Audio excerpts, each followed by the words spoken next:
কালি আমাৰ ইয়াৰ railway police আহিছে তেওঁলোকৰ মুখৰ পৰা শুনকচোন কি কৈছে গাড়ী এক্সিডেন্ট হৈ যাব পাৰে যদি এক্সিডেন্ট হৈ যায় তাৰ বিনিময়ত কিমান মানুহ মৰিব যদি গৰুৰ লগত যদি এখন গৰুটো আপোনাৰ গ'লে কিন্তু গৰু এৰি দিয়ে আপোনাৰ মালিকৰো যদিও কেছ হৈ যায় আৰু মালজন এখন আহিলেও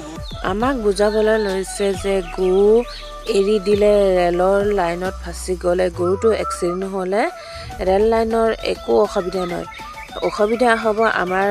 গৰু মালিকৰ আৰু লগতে কেছ হৈ যাব পাৰে বুলি এইটো কথা জনাইছে আৰু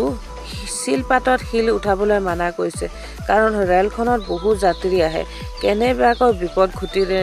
হাজাৰ হাজাৰ লোক মৃত্যু হ'ব পাৰে আৰু জনাইছে যে কিবা ৰেলত গৈ থাকোঁতে অসুবিধা হ'লে বা ৰেল ষ্টেচনত অসুবিধা হ'লে ফোন নম্বৰ এটা আমাক যোগাযোগ কৰিবলৈ দিছে যেনে 139 এই ফোন নম্বৰটো সকলোৰ যে মনত থাকে সেই কথা আমাক জনাবলৈ লৈছে ৰেল ষ্টেচনত চাদা বিড়ি চিগাৰেট এইবোৰ খাবলৈ মানা কৰিছে আৰু কেনেবাকৈ যদি আমাৰ পাব্লিকে দেখো পুলিচক ফোন কৰিব দিছে সেই কথা